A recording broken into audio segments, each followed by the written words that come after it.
A seemingly cognitively crumbling Donald Trump says that he nuked Iran. The brain freeze is getting worse and worse. Donald Trump last night giving a string of strange interviews on Newsmax with Hugh Hewitt, all sorts of interviews, including this one with the Salem News Channel.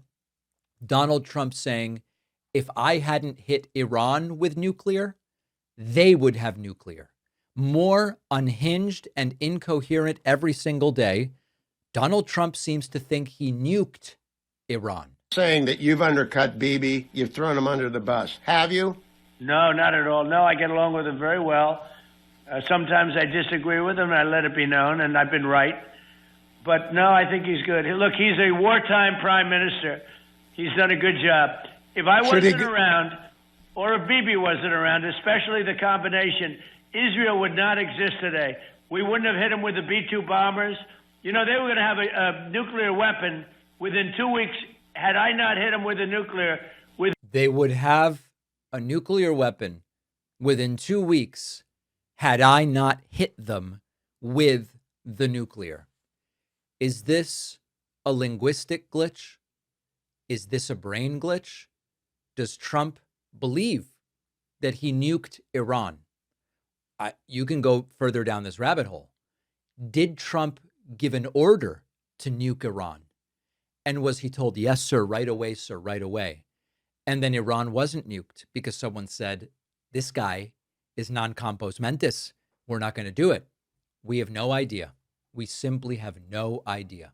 Donald Trump on Lindsey Graham, increasingly concerned, you can tell, about hereditary and inherited conditions. As many of you know, Donald Trump's father had dementia. Trump mentioning that Lindsey Graham's father died at a similar age to Lindsey Graham. Amazing, actually. But he was, I don't think, just to answer the conspiracy theory, I don't know. I'd love to say yes, but I think he had some problems and very, very difficult. And his father died just about at the same age from, I'm a believer in the racehorse theory. If you have problems, you have problems. And he had some problems that were a little bit deep-seated and not easy to find. There you go. So Donald Trump clearly thinking about what sorts of medical conditions, I guess, run in families. I played this clip earlier, but it was part of these interviews, and I want to play it again. Donald Trump with no idea as to the health status of Mitch McConnell, and doesn't even really seem to care that much, interestingly enough. At all. A couple more quick things. We got to respect your time. Did you see the video, or the picture, I should say, of Mitch McConnell this weekend? And what do you think of his outlook? What are you hearing?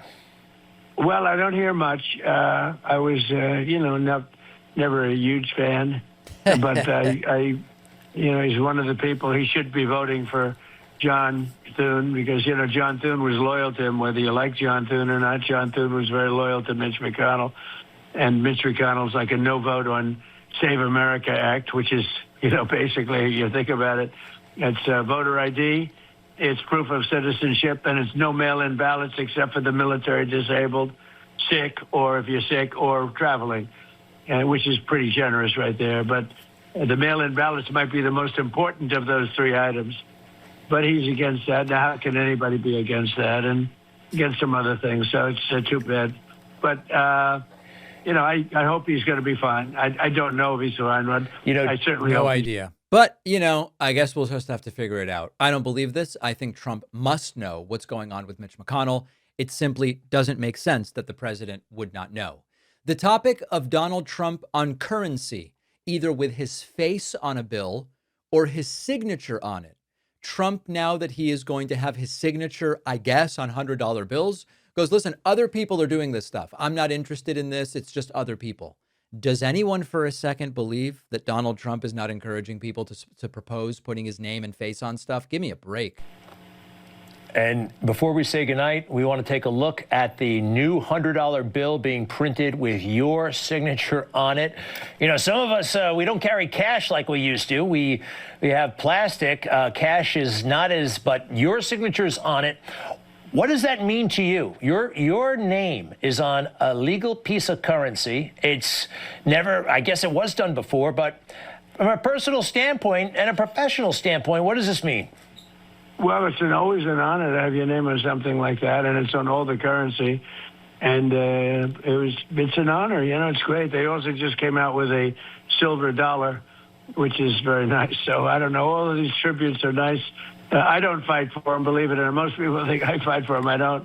Other people fight for them because we have a base like there has never been in this country. Whether you call it MAGA, whatever you want to call it, we have a base the likes of which nobody's ever seen. The idea that out of nowhere, Republicans are going, hey, you know what we should propose and do? Putting Trump's face and signature or both on stuff. Even if there are some instances of that, it's because people know that to stay in Trump's good graces, you've got to suck up to him and show how loyal you are. And these are all loyalty contests. A bizarre Kafkaesque moment where Greg Kelly attacks Joe Biden for having become wealthy as a public official. How is he not realizing, or how is he ignoring, that Trump hasn't made over $1 billion just on crypto in the last year? Biden made a few $1 million from his book deal, and Trump making $1 billion from crypto isn't the scandal? And Joe Biden somehow became rich as a public official. We saw the front stoop, if you will, the outside of Lindsey Graham's house. And it was rather modest, totally decent, but rather modest.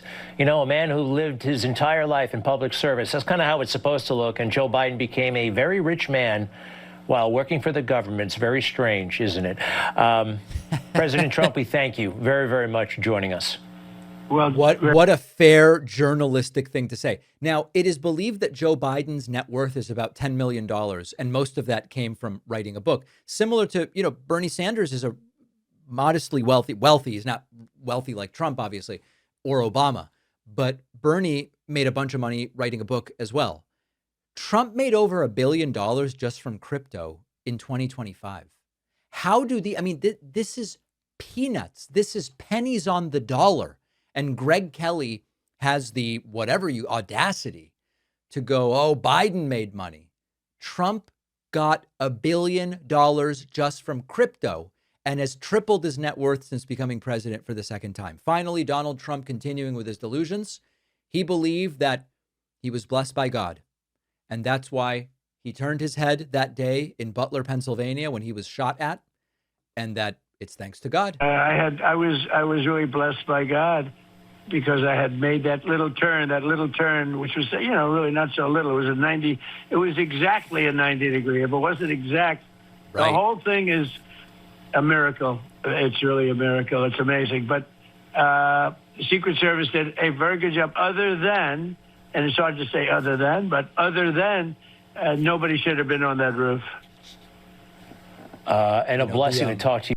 The question I have, if God is so involved in all of this, why didn't God simply prevent the shooter from getting on the roof? Why didn't God prevent the shooter from being born? Why didn't God make the guy's gun jam?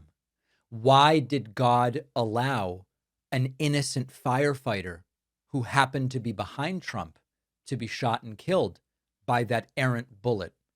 Very strange reasoning, but I guess for some people, this kind of analysis makes sense.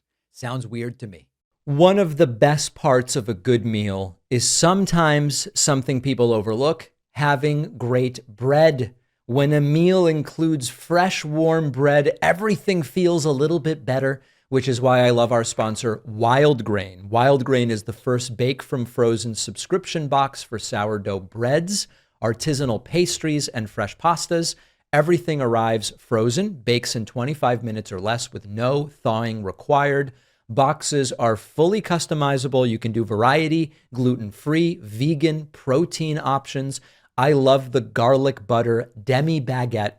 Comes out crisp on the outside, soft in the middle. Really easy. Weeknight dinner feels much more complete with it. Imagine fresh bakery quality bread, pastries, and pasta at home with no trips to the store. Wild Grain has over 40,000 five-star reviews and has been voted best food subscription box by USA Today 3 years in a row. For a limited time, get $30 off your first box plus free croissants for life at wildgrain.com/Pakman, or use the promo code Pakman at checkout. The link is in the description.